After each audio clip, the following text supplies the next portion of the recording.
teacher. Okay, this presentation is about how school kills creativity.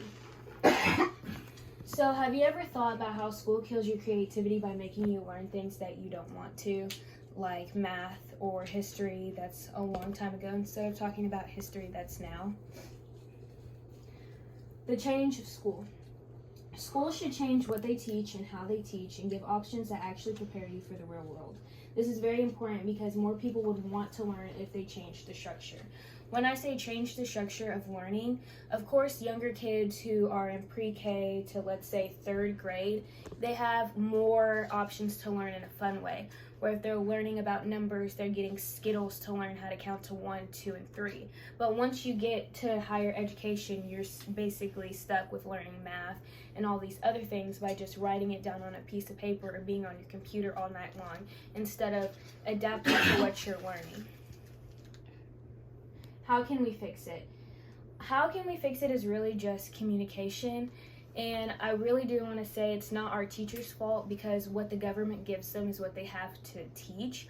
But I can definitely say communication and teaching it differently would really help fix wanting kids to learn more.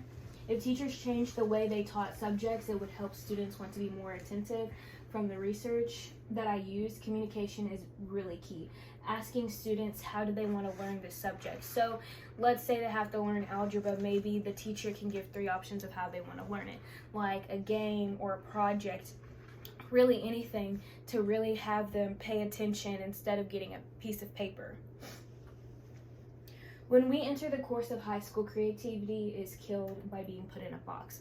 And when I say put into a box, I say that you get assignment from your English teacher and you have to write about this. They tell you to write about events, but then they tell you you can't write about abortion because it's talked about too much. Or they tell you that you can't write about COVID because it's talked about too much. When we are put in a box, we don't want to learn because we're basically being forced to do subjects that we think don't matter and they really don't matter. I feel like when you get into high school, you should be learning about how to finance your money and how to budget. So when you get to college, you're not in debt. You should really be applying yourself to real world activities instead of learning about algebra.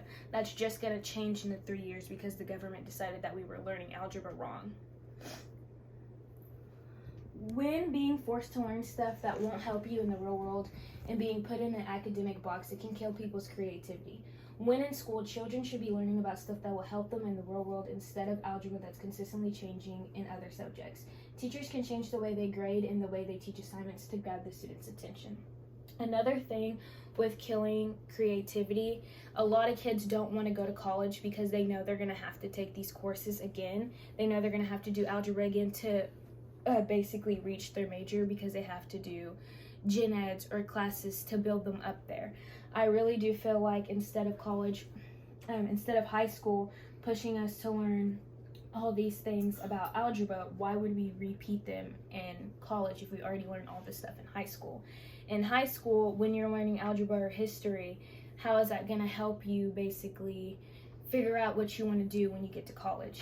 And there's definitely programs that help you figure out what you want to do when you get to college, but they really don't work.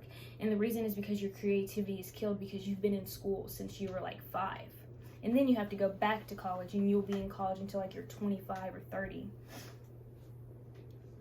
I hope as students and teachers, you take this into consideration to help people stay in school and want to learn.